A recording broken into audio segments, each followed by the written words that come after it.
Hallelujah कलीसिया। क्या मैं आप सबको हक कर सकती हूँ? तो कौन तैयार है? ओके, चलो करो। हाँ, उर्मिला सिस्टर ने बराबर किया। आमेन, हालेलुया। धन्यवाद करती हूँ आप सभी का। जब तक हम एक दूसरे को टच ना करें ना, एनर्जी फ्लो नहीं होती है, बराबर ना। आत्मा का मिलन होना चाहिए। जैसे हम परमेश्वर को हक करते हैं स्तुति आराधना में, आपको भी हक करना जरूरी है, क्योंकि परमेश्वर यहोवा का आत्मा आप में है और मुझ में है। तो हमको क्या होता है, हम अलग अलग क्या बोलते हैं रियाल्स में है। शायद हम कोई समुद्र में है, कोई नदी में है, कोई गार्डन में है। तो आत्मा का एक्सचेंज होना बहुत जरूरी है। आमेन। आज मैं कुछ थोड़ा सा अलग सिखाऊंगी। आज मैं कैसे कहते हैं कि एक थोड़ा आपको समझने के लिए, क्योंकि अंतिम दिन का अंकल ने बहुत सिखाया है, बराबर। ये अंतिम दिन आने का क्या कारण था? परमेश्वर ने कभी भी नहीं सोचा था कि मैं जब पृथ्वी को बनाऊं तो मैं किसी को नाश करूं और फिर मुझे आने की जरूरत नहीं पड़ेगी। लेकिन बहुत सारी चीजें जो हो गई इस दरमियान, ना शुरुआत से अंत तक, वो थोड़ी सी गड़बड़ वाली हो गई। लेकिन इसके कारण ओके, लेकिन मेरा आज का सब्जेक्ट है थोड़ा सा हटके, थोड़ा सा है, तो आप उस पर मनन कर सकते हैं। थोड़ा सा स्टडी आप भी कीजिए, आपको भी बहुत सारा प्रकटीकरण मिलेगा। और ये मैंने सीखा है, क्योंकि एक दिन मैं बैठी थी और कोई सिखा रहा था, कोई ब्रदर या सिस्टर सिखाता था, अभी मुझे याद नहीं, क्योंकि उसका मैसेज लिखते लिखते मुझे ये शब्द दिया परमेश्वर ने। मैं बोलती हूँ कौन उस दिन प्रचार कर रहा था, और उस प्रचार के दौरान ये शब्द मुझे परमेश्वर ने दिया, और उसको मैंने तुरंत लिखा। तो मैंने बोला ये क्या है ना, क्यों मैं इसको लिखूं। ओके,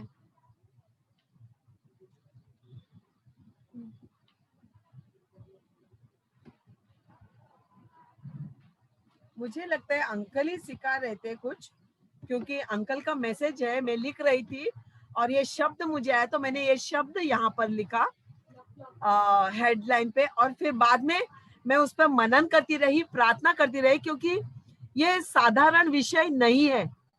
ये साधारण आपके और मेरे आजू बाजू में ही है, लेकिन वो साधारण नहीं है, क्योंकि हम उसको उस तरफ से कभी सोचा नहीं है, कभी देखा नहीं है। तो मैंने सोचा कि क्यों परमेश्वर का ये शब्द मेरे जीवन में आया।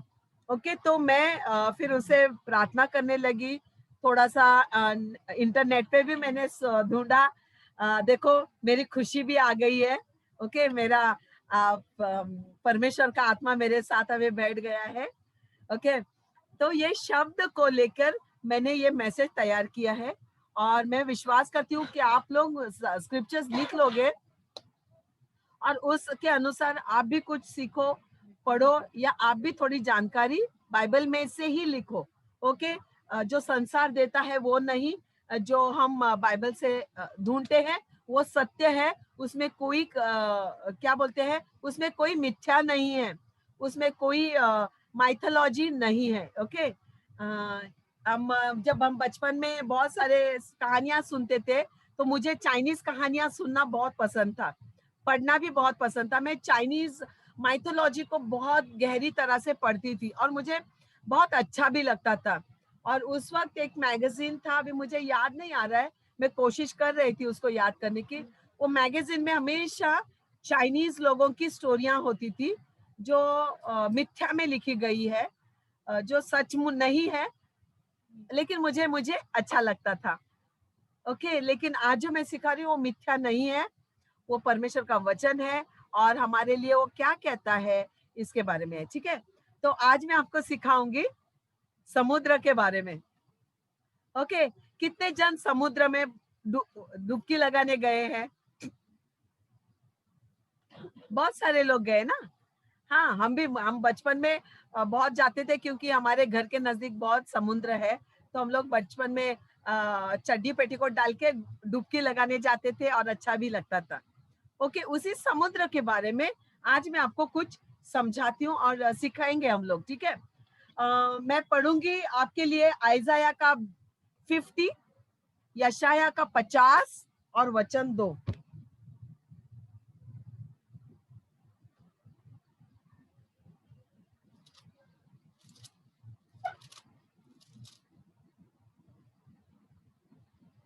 आइजाया 50 और वचन 2। 50, आइजाया 50 वर्स 2।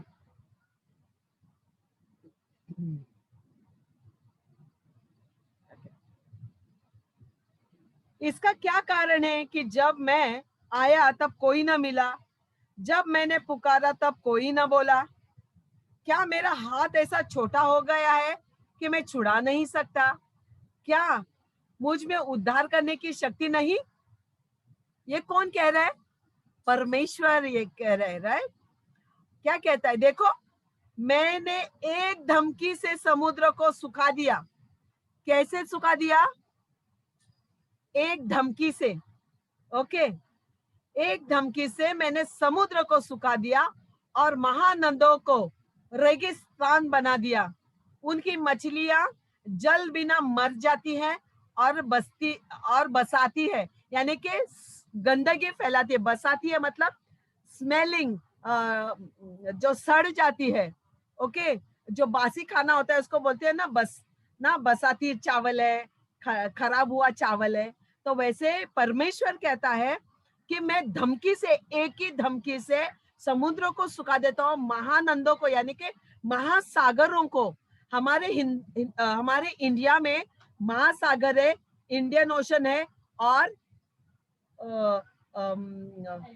अरेबियन सी है, बराबर। ये तीनों से हमारा पूरा देश घेरा हुआ है, यानी कि महानंद है। ओके, समुद्र है जो ये छोटे छोटे हैं, जैसे जुहू चौपाटी, शिवाजी पार्क, हाँ ओके, वो अरेबियन सी से जुड़े हुए हैं। तो ये समुद्र है जो महासमुद्र को परमेश्वर का वचन कहता है, प्रभु कहता है, वचन नहीं कहता, परमेश्वर कहता है कि मैं एक धमकी देकर समुद्र को सुखा देता हूँ और महानंदों को मैं रेगिस्तान बना देता हूँ। ओके, अगर आप समुद्र के बारे में सोचते हैं तो समुद्र क्या है? समुद्र में क्या देखते हो आप? हाँ, क्या देखते हो आप? आप बोलोगे ओ मछली देखते हो। ओके, थोड़ा सा मछली देखते हो जो खा सकते हैं, और बहुत सारी मछली आप खा नहीं सकते हैं। ओके, झींगा देखने में बहुत अच्छा है लेकिन खाने के योग्य नहीं है परमेश्वर के वचन के अनुसार, लेकिन हम लोग खा लेते हैं। खेकड़े बहुत टेस्टी है लेकिन खाने के नहीं, परमेश्वर ने कहा उनको खाना नहीं, क्योंकि वो गंदगी खाते हैं, आप नहीं खाना। बहुत सारे हैं जो फल, जो सब्जियां हैं, जो चीजें हैं, हमें खाने से मना किया है। तो अगर आप समुद्र को देखते हो, मैं जब समुद्र को देखती हूँ तो मुझे पहले तो रेगिस्तान दिखाई देता है। हम चलने लगते हैं तो पहला रेगिस्तान होता है, बराबर, रेत होती है और रेत पे बहुत सारा कचरा होता है जो समुद्र ने फेंका हुआ होता है, जो आप और मैंने फेंका है उसमें वो बाहर लाके फेंक देता है। उसमें हड्डियां होती है, मरे हुओं के अस्तित्व होते हैं, बहुत सारे देवी देवताओं का जो पीड़ा होता है वो फेंका हुआ होता है। कोई जादू टोना करके अपना घर का पीड़ा लेके जाके उसमें फेंका हुआ होता है। कोई जो रोज परमेश्वर को उनके भगवानों को चढ़ाने वाले हार है, अगरबत्ती है, जो भी धूप बत्ती है, क्या क्या है पता नहीं, वो है सब, वो पोटली बनाते उसमें जाके फेंक देते। यानी कि क्या फेंकते हैं समुद्र में? समुद्र में सारे लोग पीड़ा को फेंकते हैं, सारे साढ़े साथी को वहां लेके जाके फेंकते हैं, सारे कीचड़ को वहां फेंकते हैं, मरे हुए अस्थियों को वहां फेंकते हैं। कभी कभी आत्महत्या करने लोग समुद्र में जाते हैं, यानी कि परेशानी को वहां फेंकने जाते हैं। ओके, और उसमें समुद्र में बहुत सारे, मैं आपको डरा नहीं रही हूं, बहुत सारे दुष्ट आत्माएं रहती है, बहुत सारी। आप गिन नहीं सकते, आप समझ नहीं सकते, हमारे समझ और सोच के बाहर है। समुद्र में बहुत सारे दुष्ट आत्माएं होती हैं। इस कारण अगर कोई वहां गया ना, ये बच्चे क्यों समुद्र में जाते हैं, डूब के मर जाते हैं? क्योंकि कोई दुष्ट आत्मा उन्हें खींच लेके जाती है और उन्हें मार डालती है। भले चंगे बच्चे खेल रहे थे, डूब गए, मर गए। हाँ, उसको बोलते हैं मरीन स्पिरिट्स, यानी कि समुद्रीय दुष्ट आत्माएं। ओके, शायद आपको इसके बारे में मालूम नहीं था। आपको लगता है पानी है, क्या वो पानी हम पी सकते हैं? नहीं, बिल्कुल नहीं पी सकते। अगर वो पियो तो आपको जुलाब हो जाएगा, दूसरे दिन आपके लंग्स को खराबी होगी और आप मर भी सकते हो। इसके लिए जब डूबने जाते हैं तो लोग मुंह नाक बंद करते हैं ताकि वो मुंह में ना चला जाए। और गलती से गया तो इतना ठसका लगता है कि हमारे माथे का जो इधर हमारा क्या बोलते हैं टालू है, उसमें दर्द होने लगता है। क्यों? क्योंकि उसमें अच्छा जीवन नहीं है। यीशु ने कहा, मैं जीवन का सोता हूँ, वो मीठा पानी हूँ, मैं जीवन का जल हूँ। जो जीवन देता है वो जल है। ओके, समुद्र नहीं है वो। परमेश्वर ने जब भी पृथ्वी सृष्टि बनाने आए तो देखा था उन्होंने, थोड़ा सा पानी था अंधकार के नीचे। अगर हम लोग एक छोटा सा टब में पानी रख के छोड़ गए और भूल गए और वहां अंधकार है, दूसरे दिन मैं बोलती हूँ, उस बॉटल में हरियाली छा जाएगी, काली छा जाएगी, यानी कि उसमें दुष्ट जीव पैदा होते हैं। तुरंत उसमें कीड़े टिक टिक टिक टिक टिक टिक टिक टिक करके लाइट की तरह घूमने लगते हैं। उसमें वो जीवाणु, उनको पंख नहीं फूटे फिर भी वो बच्चे पैदा करते हैं और जल्दी जल्दी वो पानी विष बनता है। इसके लिए म्युनिसिपैलिटी वाले आके आपको फाइन लगा के जा सकते हैं। एक दिन हमारे यहाँ वो मनी प्लांट था, वो बोले निकाल दो, हमने तुरंत सारा मनी प्लांट फेंक दिया, क्योंकि मच्छर उससे बनते हैं जो आपका जान ले सकते हैं, बराबर, डेंगू उसमें पैदा होते हैं, बराबर। वैसे ही समुद्र का ये पानी ना, जब परमेश्वर ने देखा कि थोड़ा सा पानी था और उसमें वो अंधकार छाया हुआ था, खाली था, वो पूरा बर्तन जो परमेश्वर का जो बेस है वो खाली था। और उस वक्त कौन राज कर रहा था पृथ्वी पर? किसको फेंका गया था? किसको फेंका गया था? शैतान को फेंका गया था। तो उसका राज था, यानी कि ऑलरेडी शैतान, यानी कि ऑलरेडी दुष्ट आत्मा वहां था। ओके, और परमेश्वर ने क्या किया? चलो समुद्र बना दिया, बहुत सारा बना, क्योंकि उसका राज्य है। नहीं, परमेश्वर अपना राज्य स्थापित करना चाहता था। इसके लिए उसने कहा कि तुम जब मर जाओगे तो मैं तुम्हें हेल में नहीं लेके जाऊंगा, मैं तुम्हें स्वर्ग में लेके जाऊंगा। क्यों? क्योंकि हेल में क्या है मैं आपको अभी बताती हूँ। समुद्र एक हेल की तरह है, एक नरक की तरह है। ओके, तो जब हम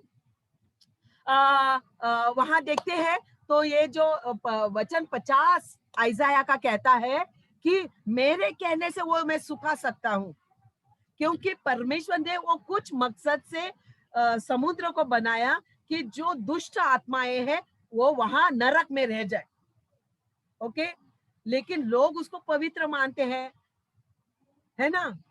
कुछ लोग, कुछ धर्म जाति उसको वो पवित्र मानते हैं। आगे मैं बताती हूँ, शायद हम भी वैसे ही थे, हम भी ऐसा समझते थे। ओके, अगर किसी को स्किन का डिजीज है, जो फोड़ी आती है, स्किन में कुछ भी सड़ जाता है, तो लोग हम बोलते हैं जाना समुद्र में डुबकी लगा के, समुद्र में नहा के, समुद्र में नहा के। खुजली, खुजली शैतान की ओर से आती है, मैं कहती हूँ आपको। ओके, कोई भी स्किन रैश दुष्ट आत्मा की ओर से आती है। और इसके लिए हमारे बड़े बुजुर्ग बिना जाने अनजाने कहते थे कि जाओ समुद्र में नहा के आओ, और 2 दिन नहाने के, 2-3 दिन नहा के आओ, 3 दिन कंटिन्यूस नहाने का, फिर आने का। हमको भी बचपन में मट्टी में खेलने से फोड़ी आती थी, मेरे बदन में बहुत सारे फोड़ों के निशान है। तो हमारी माँ 3 दिन हमको सुबह भेजती थी, 8 बजे भेजती थी, क्योंकि हमको स्कूल जाना होता था। हम 8 बजे जाते थे, 1-1.5 घंटा पानी में खेलते थे, घर आते थे 3 दिन। और 3 दिन के बाद हमारे सारे फोड़े ठीक हो जाते।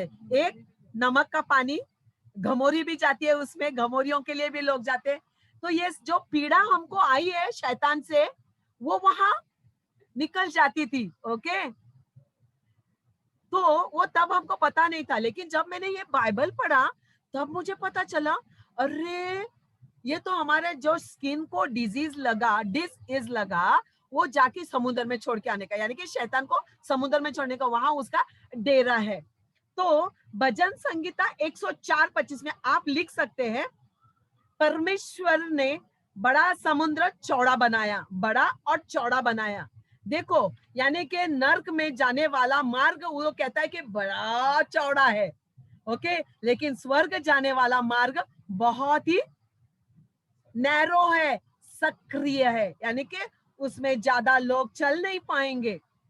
ओके, स्वर्ग में जाने वाले लोग एक्सीडेंट से या आकस्मिक मृत्यु से नहीं मरते। ओके, तो परमेश्वर ने समुद्र बड़ा और चौड़ा बनाया, उसमें मछलियां बनाई, उसमें जानवर बनाए, यानी कि सी मॉन्स्टर्स बनाए, उसमें लायन सी है, वहां सिंह है।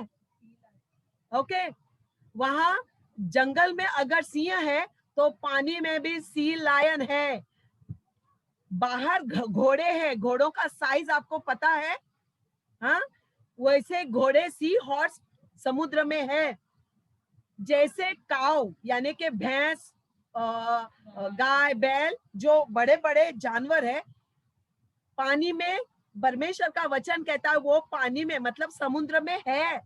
समुद्र में सी काउज है, सी हॉग भी है। ओके, वो बड़ा जानवर है हॉग। ओके, हाँ, जो सुअर के जैसा होता है, जो उसको सिंग होता है मुंह पे, उसको सिंग की क्या जरूरत है पानी में, लेकिन उसके पास सिंग होता है। ओके, ये जो सारे जो मैंने जानवरों के नाम बताए हैं, ये असुर है, यानी कि ये असुरों की जमात है। जैसे गोलायत था, गोलायत की जो जमात थी, वैसे ये गोलायत के जैसे ये असुर वहां भी है। ओके, समुद्र में है। रेवलेशन का 13:1 कहता है, पढ़िए, रेवलेशन का 13:1 कहता है, और डैनियल का 7:3 कहता है, दुनिया के शासक, राज्यपाल, प्रतिनिधित्व करने वाले अधिकारी, सर्वोच्च अधिकारी, महान राजशाही, महान शक्ति, ये जो जताया जाता है वो जानवर यहां से ही उभरने वाले हैं। ओके, समुंदर से, यानी कि ये संसार अब एक समुंदर की तरह बन गया है, और ये समुद्र से ये जो दुष्ट आत्मा है, जो भयानक है, अभी के इस समय में जो चल रहा है, वो ये शासक, आप स्क्रिप्चर लिख सकते हैं। ओके, रेवलेशन, प्रकाशित वाक्य 13:1 और डैनियल का 7:3। ओके, तो आपको ये शासक वगैरह पता चलेगा। जो ये अभी जो जो लोग शासन कर रहे हैं, राज पदाधारी बन के बैठे हैं या प्रतिनिधित्व कर रहे हैं, हम पर अधिकार जो जता रहे हैं, अपना राजशाही जो बता रहे हैं, ये महाशक्ति वो समुद्र के जानवरों से, यानी कि उस शैतानी इलाके से आया हुआ है। ओके, ये शैतान समुद्र से ही पैदा होते हैं, और वहां से ही अंतिम दिनों में जब यीशु आने से पहले कुछ समय आगे पीछे, ये वहां से और भी ज्यादा वो उभर के बाहर आएंगे। कभी कभी एक वेल, मरा हुआ वेल अगर आ गया समुद्र किनारे पे, तो इतना बवाल बनता है, उसको देखने के लिए लोग पूरा जगत, टकाक टकाक टकाक फोटोग्राफर उधर है। क्यों? क्योंकि उसका साइज, उसका वजन टन टन, 20 टन, 30 टन ऐसा होता है, हजारों के किलो में, बहुत सारे हजार किलो का होता है। ओके, हम लोग पढ़ेंगे इस वक्त मत्ती का 18 और वचन 6।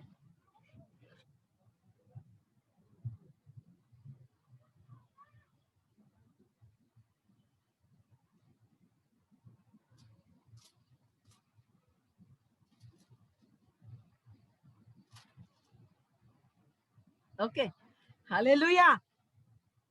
ओके, डर तो नहीं लग रहा है, आगे और थोड़ा सा सस्पेंस है।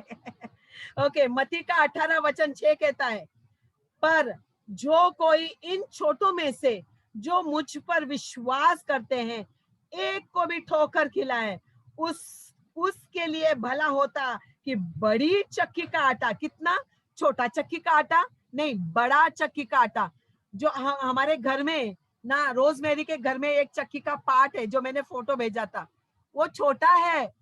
बड़ा चक्की, हाँ, बड़ा चक्की का आटा है, इससे घूमने वाला, जो हम साधारण मनुष्य जिसको नहीं घुमा सकते, बड़ा चक्की का आटा, चक्की का पार्ट उसके गले में लटकाया जाए और उसको कहाँ फेंके, गहरे समुद्र में फेंका जा, डूब, ताकि वो डूब जाता है। अगर किसी ने मेरे बच्चों पर बुरी नजर डाली, मुझे अधिकार है उसके गले में चक्की का पाटा बांधने का, बोलने का जाके डूब मर समुद्र में। सहन नहीं करने का है कोई भी पाप, कोई भी हमारे बच्चों को, हमारे पति को, हमारे पत्नियों को, हमारे बड़े बुजुर्गों के कान भरने को जो भी ना ठोकर खिलाने का काम करते हैं, आपके पास सामर्थ है, मुंह में बड़ा सा सामर्थ है, कहो कि मैं तुम्हें गले में चक्की का पाटा डालती हूँ और समुद्र में फेंकती हूँ, उस नरक में फेंकती हूँ जहां से तू कभी लौट नहीं आएगा। आमीन। आप ये बात को सहन करने का है, क्यों? क्योंकि परमेश्वर ने जो गंदगी है उसको वहां फेंकने के लिए कहा है। ये किसके बारे में कहता है? अगर आपको कोई तकलीफ देता है तो उसको वहां फेंकने का है, उसको सहलाते नहीं बैठने का है। सहलाओगे तो आपके घर में ही समुद्र आ जाएगा। ओके, वो पाट को आप पोलपाट मत बनाओ, चपाती बेलने वाला मत बनाओ, लकड़े का पाट बांधो उसके गले में, फेंको वहां। आमीन। क्योंकि परमेश्वर ने कहा है, कहाँ फेंको? हल्का हल्का नदी में, नाले में मत फेंको, गहरे समुद्र में फेंको।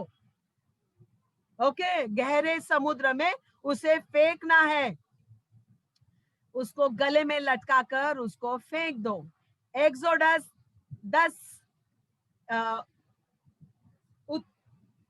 एक्सोडस निर्गमन, निर्गमन का 10:19 कहता है, एक्सोडस 10:19 कहता है, परमेश्वर आपके जीवन का कोई भी जंतु जो नाशवंत है उसके भी वह समुद्र में फेंक देता है। आमीन। उसे फेंक दो। कोई भी जीव जंतु यानी कि बीमारी को बोलो मैं तुम्हें समुद्र में फेंक देता हूं। इसके लिए समुद्र में मैंने बहुत सारे माइथोलॉजी पढ़ा है। मैं प्रभु में आने से पहले बहुत सारा ना अन्य धर्म का मैंने विश्वास को पढ़ा है। मैंने देखा है कि लोग वहां जाते हैं, डुबकी लगाते हैं, कुछ लोग पानी भी लेके आते हैं, और जाते समय किसी की मरी हुई की अस्थियां, राख और क्या कुछ पाउडर घर में लाते हैं, जादू टोना लाते हैं, कहीं लींबू शिम्बू टिम्बू रखा हुआ होता है उनका, सूखा हुआ इधर उधर रखा हुआ, नारियल होते हैं, फूल होते हैं, वो सब वो लोग तीर्थ यात्रा पर जाते समय वो लेके जाते हैं। ओके, मैं आपको नाराज नहीं कर रही हूँ, लेकिन आपको मैं दिमाग की बत्ती जला रही हूँ, मेंटोस खिला रही हूँ जो बाइबल का है। ओके, ये सब लेके जाते हैं, बड़ा पोटली लेके जाते हैं, तीर्थ यात्रा में जाते हैं, फिर कोई जत्रा में जाते हैं, कोई अच्छे जल के पास जाते हैं, और वो वहां वो लोग डुबा देते हैं। क्या डुबा देते हैं? अपने घर के साढ़े साथी अपने बच्चों के ऊपर ऐसा ऐसा ऐसा करते हैं, ऐसा ऐसा करते हैं, वो पैसा, रुमाल, कपड़ा, वो मरा हुआ उस आदमी का इच्छा का जो भी माला टाला, कान का, उसका फोटो, और जुने पुराने जो भी फोटो हो गए वो फोटो को लेके जाके वो पोटली में बांध के लेके जाके वहां डुबा देते हैं, छोड़ देते हैं। ओके, और उस पर पानी फेंकते हैं, फेंको फेंको पानी फेंको। ओके, जब वो पानी फेंका जाता है उसको थोड़ा सा दूर करते हैं। किससे दूर करते हैं? वो अपने से दूर करते हैं। किसको? पीड़ा को। कोई समय पहले उसको बहुत प्यार करते थे, पहले उसको बहुत सारा वो करते थे, मेरा डैडी मेरा डैडी मेरा डैडी, बाद में डैडी को और कहाँ छोड़ते हैं? समुद्र में। ओके, नरक में। ओके, पहले इतना महंगा महंगा लाके उसके गले में, जो भी है उसके गले में, बाद में जब वो सूख गया, टूट गया, टूट गया, फूट गया, कभी कभी चंदन के भी ऐसा ऐसा वाला चंदन का हार वो सब उसको बाद में वो जमा करके वहां फेंक देते हैं। यानी कि अपने घर की पीड़ा वहां छोड़ आते हैं, और आते समय क्या करते हैं? अपने ऊपर पानी छिड़कते हैं। यानी कि मैंने गिव इन टू इट, मैंने लेट गो किया है, लेकिन लेट गो नहीं होता है। वहां से जो समुद्र में, उस जगह पे जो बहुत सारे शैतान है, आप आपके घर में लेके आते हो, आप वहां ना छिड़का के लेके आए, वहां प्रार्थना नहीं किया पिता पुत्र पवित्र आत्मा के नाम से। ओके, दूसरी बात, वहां से पानी भर के लाते हो छोटे कमंडल में, ऐसा बहुत टाइट करके लाते हैं इतना दूर से, और उसको अच्छे जगह पे रख देते। कोई बीमार हो गया, पिलाया, और बेचारा बीमार और भी शैतान से पीड़ित हो जाता है। कोई कुछ घर में प्रोग्राम है, शादी है, झिकझिक झिकझिक झिकझिक झिकझिक छिड़काते हैं, छिड़काया, घर में आपने सारे दुष्टों को इनवाइट किया। ओके, ये काम ये पानी से होता है। ओके, परमेश्वर का वचन कहता है कि मैं तुम्हारे जीवन के सारे जीव जंतुओं को जो तुम्हें नाशवंत कर रहे, उनको मैं समुद्र में फेंक दूंगा। फिर हम उसको लेके आते, पोसते हैं घर में। समझे? अरे भाई, परमेश्वर जो फेंक रहा है, तुम क्यों जमा करके ला रहे हो? परमेश्वर ने कहा कि जब तुम घर साफ करते हो ना, और जब तुम कचरा फेंक देते हो, वो कचरा पट्टी में वो जाके रहता है। बाद में वो आके देखता है घर साफ है, कोई कचरा नहीं, तो वो आते समय और 7 जनों को लेके आता है। ओके, इसलिए समुद्र का पानी बहुत सारे दुष्ट आत्माओं से भरा हुआ है, और उसमें से दुष्ट आत्माएं निकलती है। ओके, हाँ, भजन संगीता 90। हाँ, हाँ, समुद्र, लेकिन आपको आपको और मेरे को एक आशा है, वो मैं बाद में बताती हूँ। भजन संगीता 93 का 4 कहता है कि महासागर के शब्द बहुत आवाज होता है, गज गज गज गज गज गज। अगर रात को अभी मैं मेरे फ्रेंड के घर में थी ना, वहां समुद्र बहुत नजदीक है। एक दिन हम लोग थोड़ा सा नजदीक गए, क्या आवाज है उधर, बाप रे, ऐसा डर लग रहा है। ओके, उसका समुद्र की महातरंग भी है, बहुत बड़ी बड़ी लहरें भी वो उछलता है। वो समझता है कि मैं पृथ्वी पर का मैं आवाज करने वाला परमेश्वर हूँ। लेकिन 93 का 4 कहता है कि परमेश्वर की आवाज अति महान है, अति महान है। ओके, सोचो, अगर आप एक लहर को कह दो, ए चल रुक जा, उधर ही रुक जा, वो वहां फ्लैट हो जाएगी। अगर आपको ट्राई करने का है, जुहू बीच जाके आप एक आध दिन कर लो। ओके, जब बड़ी सी लाट आती है, हमारे बच्चे छोटे थे, हम लेके जाते थे, तो जब हम लेके जाते थे तो ऐसा बोलती थी, मम्मी मम्मी डर लगता है, तो हम लोग बोलते हैं ना, हम लोग बोलते थे नहीं, it will get flat, it will get flat. तो वो क्या होता है, एस्तर की पहुंचने तक वो फ्लैट होके आता था पानी, बुर्र ऐसा थोड़ा सा आता था और निकल जाता था। ओके, तो आपके मुख में परमेश्वर ने शब्द दिया है। आपके जीवन में जो बड़े बड़े आवाज करते हैं ना, गरीबी का आवाज, पीड़ा का आवाज, बीमारी का आवाज, शैतान की ओर का आवाज, दुश्मन का आवाज, कर्जा देने वाले का आवाज, शांत कर दो। एक क्यों? क्योंकि परमेश्वर महानंदों को महासागरों से के आवाज से भी बड़ा आवाज है उसका। ओके, जब मैं बोलती हूँ ना, मेरा आवाज बहुत बड़ा है, कुछ लोगों को पसंद नहीं है, लेकिन मैं बोलूंगी। लोग बोलते हैं हाँ इतना जोर से, हाँ मैं इतना जोर से गाती भी हूँ, इतना जोर से मैं प्यार भी करती हूँ। आमेन। ओके, और एक स्क्रिप्चर पढ़ेंगे, आइजाया 57। बहुत, आपने तो 10 बार पढ़ा होगा उसको। टाइम है, लेस्ली मेरे को टाइम बताने लगी भाई। हा ओके ओ काढून टाक नंतर. आइजाया 57 का 20. मैं क्यों कहती हूँ? क्योंकि परमेश्वर ने आप में इतना सामर्थ दिया है, आपकी आवाज चूहा बिल्ली के तरह होनी नहीं चाहिए.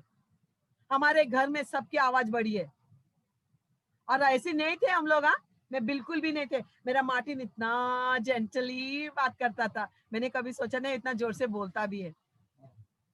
हाँ, तो अभी ना देखो, जब परमेश्वर का वचन बोलता है तो उसका आवाज बुलंद होता है.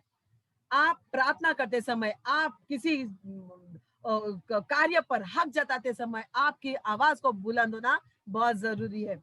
आइजाया 57 का 20 कहता है. हाँ? परंतु दुष्ट तो क्या? कौन? दुष्ट. जो आपका आवाज करते हैं ना, आप पर जो आवाज करते हैं ना, चाहे वो बीमारी हो, गरीबी हो, पीड़ा हो, अमुक हो, तमुक हो, जो परमेश्वर का राज्य का नहीं है, उसके जीवन से नहीं है, उसके सोते से नहीं है, आपके विरुद्ध में खड़ा है. बाइबल कहता है परंतु दुष्ट तो लहराते हुए समुद्र के समान है, जो स्थिर नहीं रह सकता, और उसका जल मैल और कीच से उछलता है. क्या मैंने कहा कि जब हम समुद्र पे घूमने जाते तो पहला रेगिस्तान होता है, बाद में सब कीच होता है, कुछ ना गंदगी होती है, कीचड़ होता है, सब डर्टी चीजें ना हम देखते हैं ना वहाँ. हाँ?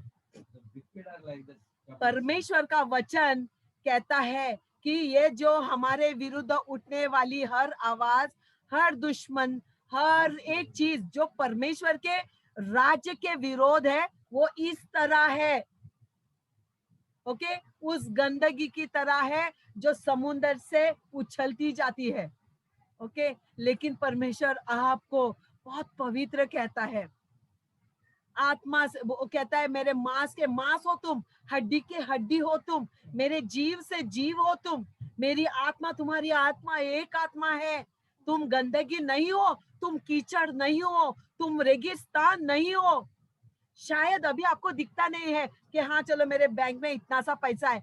अरे उसको उसको परमेश्वर को क्या कमजोरी है क्या? आपके बैंक में अकाउंट नहीं बढ़ा सकता? वो कुछ तो कारण है, आपने आवाज नहीं लगाई, हो नहीं रहा है. लेकिन जितना आपको जरूरत है उसने भूखा भी तो नहीं रखा है. आमीन. शैतान के विरोध हमारा परमेश्वर ऐसा समझता है और ऐसा ही करता भी है.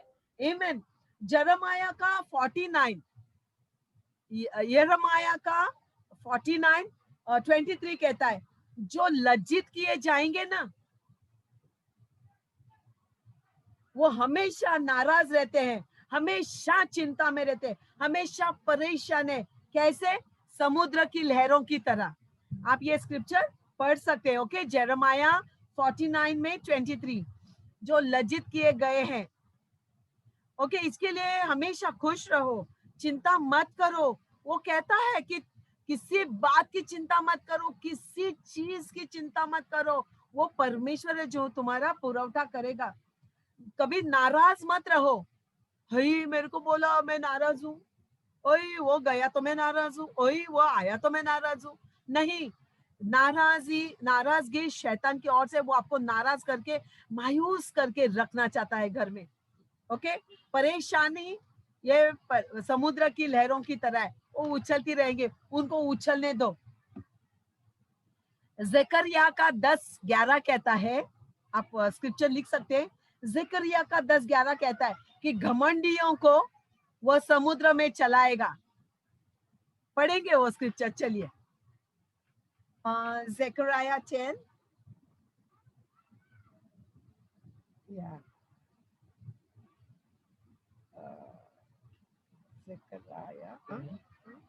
ज़करिया 10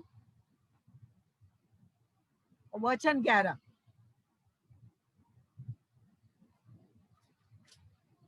वचन 11 कहता है वह उस कष्टदायी समुद्र में से होकर उसकी लहरें दबाता हुआ जाएगा और नील नदी का सब गहरा जल सूख जाएगा.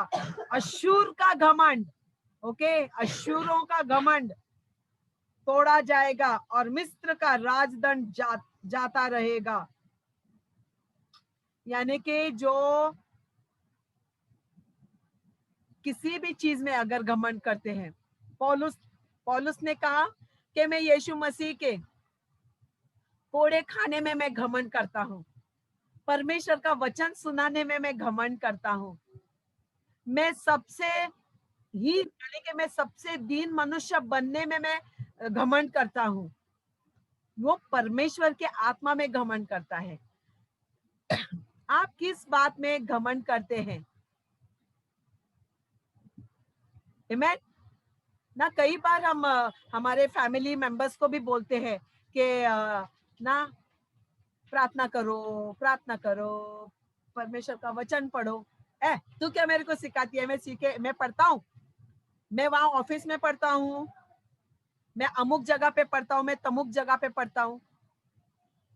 ओके, नहीं, आप आपके सुविधा अनुसार भजन संगीता 91 सिर्फ पढ़ते हो और सिर्फ वहां उससे खाली परमेश्वर का दे दो दे दो दे दो मांगते हो, सुरक्षा मांगते हो, जगह मांगते हो, पैसे मांगते हो, अच्छा पति या पत्नी मांगते हो, भजन संगीता 91 में कंप्लीट मांग लेते हो, उसके अलावा बाइबल नहीं पढ़ते हैं। कब आप बाइबल पढ़ते हो? घर आते हो इतने थके थके, सामने बैठे हो तो डुलकी मारते हो। ओके, हम लोग पूरा दिन काम करते हैं, पूरा दिन। अगर कोई मेरे मेरे काम करने के कैरेक्टर पे कोई बोलेगा ना, उनको झूठा ठहराया जा सकता है क्योंकि मैं बहुत काम करती हूँ, लेकिन कभी ऐसा कभी एक क्षण भी नहीं कि मैं परमेश्वर के सामने हूँ। आपको पता भी नहीं, मैं रात को 11:30 बजे तक हम प्रार्थना करते हैं, कोई 2 बजे 3 बजे। ऐसा कभी नहीं होगा कि मैं ऊँग रही हूँ और मैं प्रार्थना कर रही हूँ, नहीं। मैं परमेश्वर के सामने पूरे भय के साथ बैठती हूँ। मेरी आंखों को चाहे तो मैं क्लिप लगा के रखने का कोशिश करती हूँ, और मेरे मन को नहीं हुआ, मैं खड़ी रहती हूँ, पानी पीती हूँ, बैठ जाती हूँ। ओके, कोई आराम से लेट के परमेश्वर का वचन सुन रहा है। परमेश्वर का वचन आप सुन रहे लेट के, सो के। कुछ बच्चे बहुत पीछे से है ही नहीं, उधर सुनते भी नहीं है। बाइबल कहता है ये घमंड है, ये आपका घमंड है। परमेश्वर है, हम दीन है, हम टूटे फूटे लोग हैं, हमें उसने बचाया है, हम पर उसने दया की है, हमें उस जगह से लाया है जहां कोई जाना नहीं चाहता है। एक बार पास्टर दिनाकर ने कहा कि मैं नहीं चाहता कि संसार का एक भी मनुष्य, एक भी बच्चा उस जगह पे जाए जो मैं देख कर आया हूं। ओके, परमेश्वर महान है। आप पांव ऊपर करके, सो के, डुलकी मार के नहीं। आज आप निर्णय कीजिए कि ये अगर ये कहता है कि वो मुझे उछाल देगा समुद्र की लहरों की तरह। प्लीज भाइयों बहनों दोस्तों, आप मेरे सभी अपने हैं। मैं कभी नहीं चाहूंगी कि अब हम में से कोई भी एक भी यहाँ बचे। हम सब ना उसके महिमा में उठाए लिए जाए, इसकी तैयारी मैं रोज करती हूँ। मैं जानती हूँ अभी तक मुझ में बहुत कमियां हैं, बहुत ना चीजें हैं जो मुझे अभी भी बदलनी है। मैं रोज कोशिश करती हूँ। आमीन। ओके, तो बाइबल कहता है कि घमंडियों को वो समुद्र में चलाएगा, यानी कि वो दुष्टों के बीच में, शैतानों के बीच में चलाएगा, और वो दिन बहुत दुखद होगा उसके लिए, आपके लिए और मेरे लिए नहीं, क्योंकि हम परमेश्वर के धनी बन गए हैं, उसके राज्य के अधिकारी है। ओके, और जो जो जो डीमंस है, जो मॉन्स्टर्स है समुद्र में, मॉन्स्टर्स जो राक्षस गण है समुद्र में, वो हम पर हावी नहीं हो सकता है। ओके, कोई भी वो हम पर हावी नहीं हो सकता है। क्यों?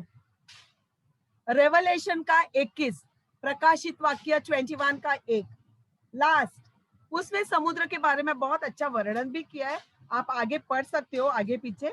ओके, रेवलेशन 21 में 1,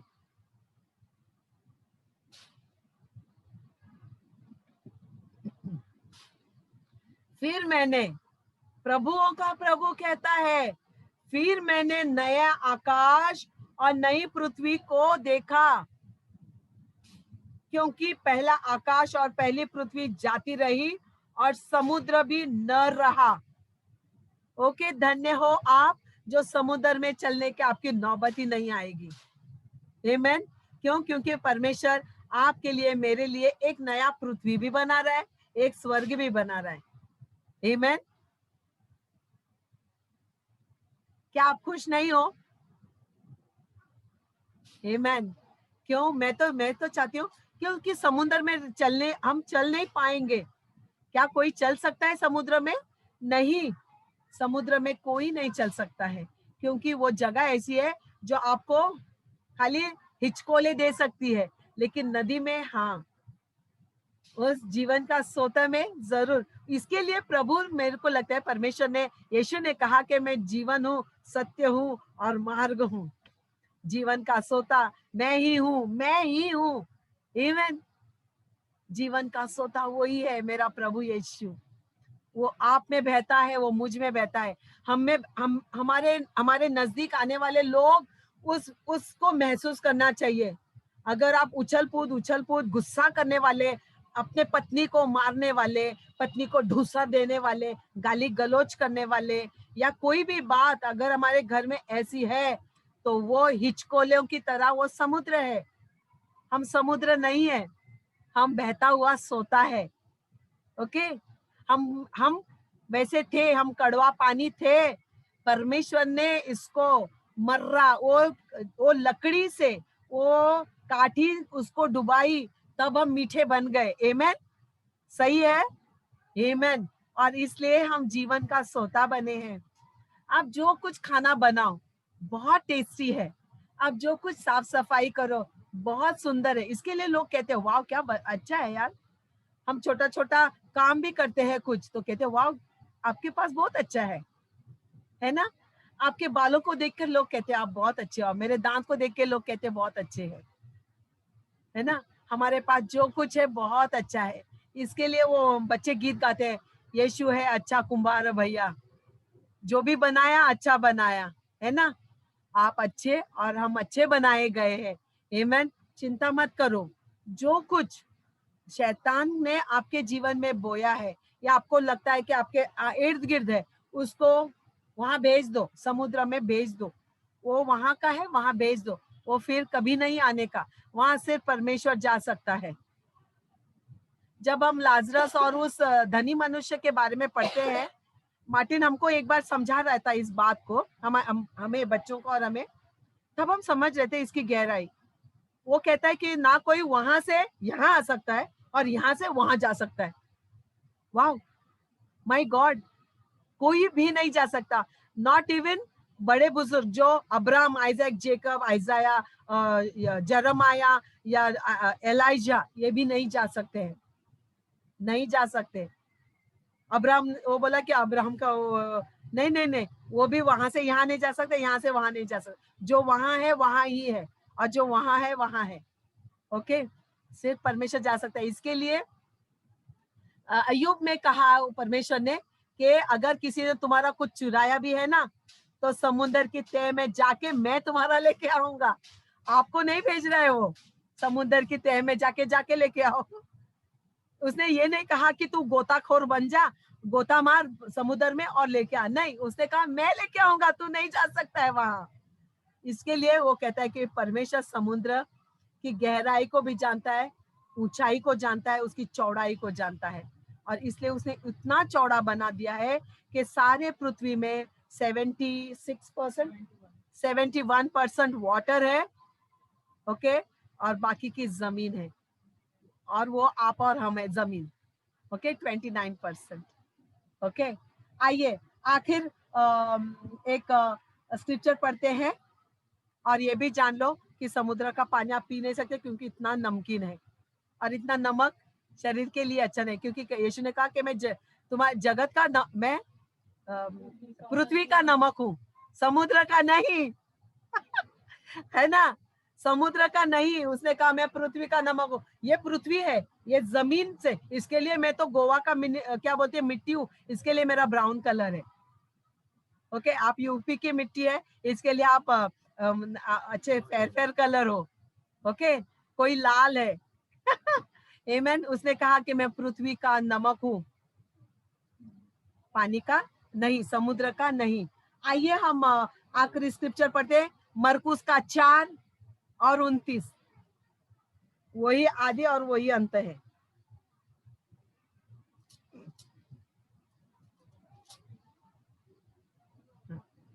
What? 4:29. Mark. अरे सॉरी, मार्क करेक्ट, नो 20, कह रहा है।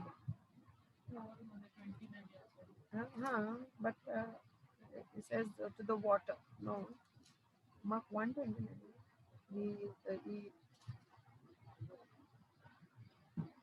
He calms the storm. ठीक है, Jesus calms the storm. हाँ, Luke है क्या? 1 second, sorry.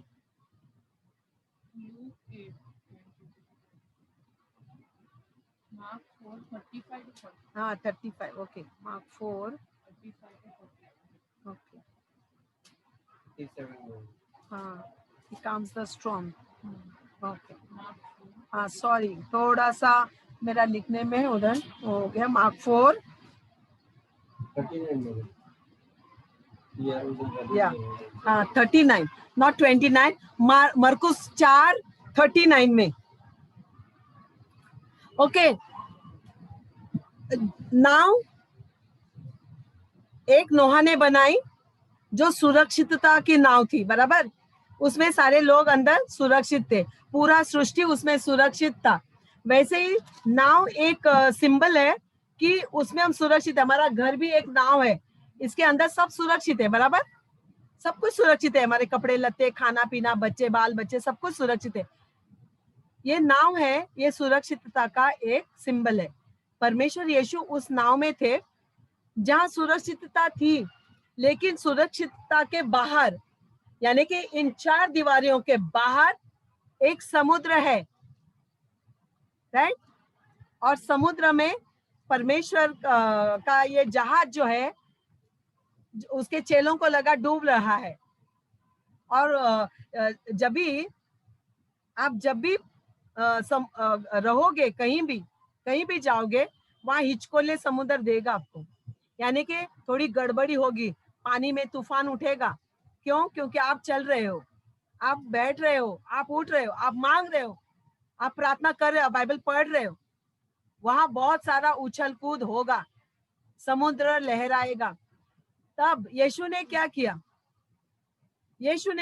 जब लहरें उठी, नाव डूबने लगी, जो उसको महसूस नहीं हो रहा था, वो आराम से सो रहा था, क्योंकि उसको पूरा भरोसा था समुद्र उसके काबू में है, या जो कुछ है। लेकिन चेलों को डर लग रहा था। आपको किस बात का डर लग रहा है? यीशु ने क्या किया? 29 में, 39 में, तब उसने उठकर, क्या कर उठकर, बैठकर नहीं, सोकर नहीं, पिछवाड़े जाकर नहीं, उठकर। ओके, वो सोया हुआ था तो वो उठकर उसने आंधी को डांटा। किसको डांटा? आंधी को। और आंधी कहाँ थी? समुद्र में थी। यानी कि अगर जहां आप खड़े रहोगे वहां तूफान होगा, इसका मतलब है आपको उठकर डांटना है। और पानी से कहा, शांत रहे, थम जा, ए रुक, तेरा आवाज बकबक बंद कर। ओके, तेरे आवाज को नीचे कर, यानी कि अधीन हो, मेरे अधीन हो, क्योंकि मुझ में परमेश्वर की सामर्थ है। आप देखिए किसके जीवन में आपके बच्चों को लेकर परेशानी नहीं है। अभी जो हमारे नए नए बच्चे पैदा हो गए, क्यों? क्योंकि उनको हमने सबने, पूरा कलीसिया ने परमेश्वर से प्रार्थना की, मांगा, बच्चे परमेश्वर सुरक्षित आने दे, नॉर्मल नॉर्मल नॉर्मल डिलीवरी। तूफान उठा, बराबर, फिर भी तूफान उठा, फिर भी लहरें उछली, फिर भी बच्चों को हमारे हानि करने के योजना से उठी। फिर आप लोगों ने क्या किया? आप उठकर हर एक उस लहर को आपने डांटा। हाँ, चाहे वो मैरी का बेबी हो, सोनी का बेबी हो, हमारे नितिन का बेबी हो, और कोई भी बेबी हो। ओके, क्या आपने डांटा कि नहीं डांटा? हाँ, डांटा ना? आपको सुनाई दे रहा है? हाँ, ओके, नहीं, क्योंकि आप सोच रहे हैं। ओके तो आपने जब उसको डांटा, उसी वक्त जब आपने उस लहरों को डांटा और आपने कहा, हे शैतान, तेरा हाथ उस बच्चे पे ऐसा उठा, यीशु के नाम से, वो डर गया। नितिन कभी आपको एक गवाही देगा। ओके, शायद शुक्रवार को या शनिवार को उसका बेबी बहुत सीरियस हो गया। मैं एक छोटा सा एग्जांपल देती हूँ। थोड़ा सीरियस हो गया उसका बेबी। नितिन का फोन आया मुझे शाम को करीब 7 बजे, हाँ, 5 बजे, 5, 5:30 बजे। ओके, और मैं पद्मिनी के घर में उसको लेके थोड़ा सा बाहर निकली थी दवाइयां लाने। रास्ते पे जब हम थे, फोन आया। मुझे बहुत घबराहट हुई सडनली। क्यों? क्योंकि मैं वहां, मेरा जो मनन करने का जो वो स्ट्रेस था, वो मैं जुटा नहीं पा रही थी, क्योंकि वहां उस घर में बहुत सारा वो है, क्या है, हाँ, व्हाटएवर, शांति नहीं है। तो मैं उसको लेके जब बाहर गई तो मैं अन्य भाषा में बात कर रही थी, और उसी वक्त नितिन का फोन आया और बहुत घबराया हुआ था। बेबी का ना बहुत सिचुएशन गड़बड़ हो गया था। मैंने ना आओ देखा ना ताओ, मैंने तुरंत गुड़िया को फोन किया। ओके, गुड़िया को फोन किया, क्योंकि मैं उस वक्त जानती थी मैं अकेले मेरे सामर्थ्य को मैं जुटा कर मैं शैतान के हाथ को तोड़ नहीं पाऊंगी। ये मेरा, हाँ, ये मेरा विश्वास था। गुड़िया ने शायद वो कोई काम में बिजी थी, वो फोन नहीं अटेंड कर पाई। जब वो फोन नहीं अटेंड कर पाई, मैंने बोला, याजक, दूसरा याजक मुझे ढूंढना है जो सामर्थ्य से भरा हुआ है। मैंने मार्टिन को फोन किया। मैंने बोला, मार्टिन, मार्टिन बोला, मैं बिजी हूँ, कुछ करता हूँ, लेकिन मैं इतना भी बिजी नहीं, बोल तू क्या बोल। तो मैंने बोला, ऐसा ऐसा हम दोनों प्रार्थना करते हैं। मार्टिन बोला, मैं प्रार्थना करता हूँ। देखो, आत्मा में वो मेरे कमजोरी को समझ पाए। तो मार्टिन ने फोन की पे बात, हमने दोनों मिलके प्रार्थना किया। तो वो बोलती है, क्या तू कर रही है? तो मैंने बोला, तू बैठ इधर, मैं थोड़ा अलग जाती हूँ। और मैं उधर, वो एक छोटा सा गार्डन है, तो मैं वहां फेरी लगाते हैं। अंकल प्रार्थना कर रहे थे। जब अंकल प्रार्थना कर रहे थे, उस वार्ड में एक लेडी थी जो आया बाई है। ओके, वो मैनिफेस्ट करने लगी, और मार्टिन हर बार उस मृत्यु के आत्मा को दंड कर रहा था। उस दुष्ट को उसके ऊपर से, बेबी के ऊपर से हाथ को उठाने को प्रार्थना कर रहा था, और उसमें मैं जुड़ी थी मन से, आत्मा से, शक्ति से। और जब मैं प्रार्थना में जुड़ती हूँ ना, मैं उसके सिवा और किसी को नहीं देखती। अंकल ने जो प्रार्थना किया, वो औरत को बहुत उधर कुछ होने लगा, होने लगा।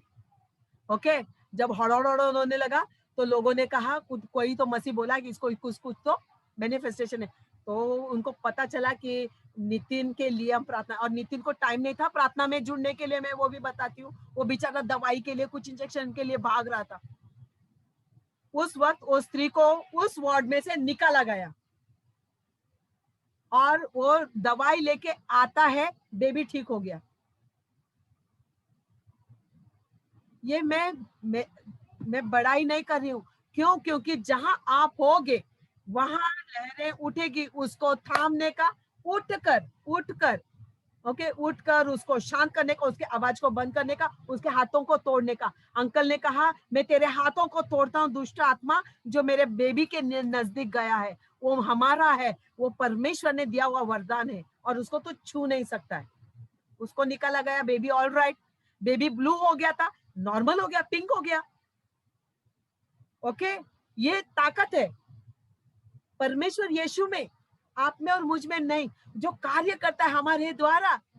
धन्य हो, धन्य हो, धन्य हो आप जो समुद्रों के लहरों को शांत कर सकते हो। धन्य हो आप जो सोनी के बेबी को चंगाई दे सकते हो। डॉक्टर नहीं, डॉक्टर ने सिर्फ इंजेक्शन घुसा घुसा के खून निकाल निकाल के उन बच्चों को परेशान करते हैं, लेकिन आप जो घर में बैठे हमारे उस बच्चों के लिए दुआ करते हैं, इसके लिए ठीक हो। क्यों? क्योंकि परमेश्वर ने आपको वो सामर्थ्य दिया है। किसी भी समय, किसी भी टाइम पे ना, प्रार्थना करते समय डरना नहीं। तोड़ दो उसके हाथों को जो आपके बच्चों के नजदीक आता है। आमीन। धन्य है आप जब हर समय 24 घंटे आप जागते रहते हो, उठ खड़े होते हो। मैं जानती हूँ बहुत तकलीफ है, और जो नहीं करते ना उनके पास बहुत बहाने हैं। उनको छोड़ दो, उनके लिए आप और मैं हूं। ओके, उनको स्वर्ग लेके जाने का, उनके हाथ को पकड़ के थाम के रखो, छोड़ो मत उनके हाथों को। ओके, मार्टिन हमेशा बोलता है, मेरी एक ही प्रार्थना है कि हम सब एक साथ एक ऐसे रहे, जब वो आएगा ना, हम उस वक्त ऐसे ना छत के नीचे रहे कि हम सब वहां ऐसे उठाए लिए जाए। मैं बोलती हूँ उसको, परमेश्वर ऐसा ही हो। कभी कभी वो बोलता है, मैं इमेजिन करने लगती हूँ और मैं सोचती रहती हूँ। आमीन। जैसे वो चेले 120 लोग छत के ऊपर बैठ के प्रार्थना कर रहे थे, यीशु मसीह अंदर आया और 12 पर ना पवित्र आत्मा की जीभ लहराई। आमीन। क्या आपके लिए और मेरे लिए संभव नहीं? बिल्कुल संभव है। हमारी कोठरी बस है, हमारा टॉयलेट बाथरूम बस है, हमारा किचन बस है, हमारा ये कोना बस है। ओके, आपका जो भी जगह है, सोफा है, सोना नहीं, डुलकी मारना नहीं। जब परमेश्वर का वचन दिया जाता है, आप समुंदर में लेके चले जाओगे अपने आप को, और कहीं नहीं। Okay, so please, God bless you. मैं विश्वास करती हूँ कि आपने आज समुंदर के बारे में सीखा, और वहां बैप्टिज्म लेने के लिए डरना नहीं, वो भी मैं बता देती हूँ। क्यों? क्यों? क्योंकि पिता, पुत्र, पवित्र आत्मा, जिस पर उसका अधिकार है, वो आपके भीतर है, आपके बाहर है, आपके साथ है, आपके इर्द गिर्द है। जब आप डुबकी लगाते हो, आपके साढ़े साथी, आपका सारा पाप वहां छोड़ के आते हो। आमीन, हालेलुया। तो तैयार हो जाओ बपतिस्मा के लिए, जो नहीं लिए हैं, साढ़े साथी को वहां छोड़ के आ जाओ, सारे पीड़ा को छोड़ के आ जाओ। नरक में जाने दो, आप स्वर्ग में जाएंगे। आमीन, हालेलुया। To God be the glory. आइए हम प्रार्थना करते हैं। मैं धन्यवाद करती हूँ पिता इस वक्त के लिए। मैं धन्यवाद करती हूँ पिता, सचमुच में परमेश्वर, आपने हर एक जो पृथ्वी पर जो वस्तुएं बनाई है परमेश्वर, चाहे वो पहाड़ हो, नदी हो, नाले हो, समुद्र हो, हर एक चीज में परमेश्वर आपका गहरा गहरा राज छुपा है और गहरी गहरी बातें उसमें छुपी है। प्रभु मैं धन्यवाद करती हूँ, ये शब्द जब कोई भाई या बहन मेरी प्रचार कर रहे थे, आपने उसको मेरे मन में डाला और उस पर मैंने बातें की। प्रभु आपने इतना सारा मुझे परमेश्वर उसका रेवलेशन दिया करके मैं धन्यवाद करती हूँ। क्योंकि मैं ना बोलूं, आप बोले, ताकि मेरे छोटे छोटे बच्चों के हृदय में ये बातें बनी रहे, ताकि परमेश्वर वो जाने कि हम किस कीचड़ से उठा कर लाए गए, किस गंदगी को हम छोड़ आए हैं। जो हम पहले ये सारी बातें जो मैंने इस वक्त सीखी, सिखाई, प्रभु ये सारी बातें हम भी, ये एक समय था जो हम कर रहे थे। प्रभु हमें क्षमा करना। अभी भी अगर किसी के जीवन में ये बातें हैं तो तू क्षमा करना परमेश्वर, क्षमा करना प्रभु। और हमें परमेश्वर उस स्वर्ग में ही लेके जाना जहां से कोई नीचे नहीं आ सकता है। मैं धन्यवाद करती हूँ मेरे प्रभु यीशु मसीह के लिए, जिसके लहू के द्वारा हम धर्मी ठहरे, पवित्र ठहरे हैं, और जिसके नाम से हम बपतिस्मा लेते हैं। हम शुद्ध होकर, पवित्र होकर घर में रहते हैं और हमारा घर स्वर्ग बनता है। मैं धन्यवाद करती हूँ इस वक्त के लिए सभी को प्रभु, मेरी कलीसिया के सारे लोगों को, मेरे भाई बहनों को, मेरे बच्चों को प्रभु, मैं तेरे समीप रखते हुए यह प्रार्थना में तेरे इकलौते बेटे यीशु मसीह के पवित्र पवित्र पवित्र नाम से करती हूँ, तो सुन और कबूल कर। आमीन, हालेलुया।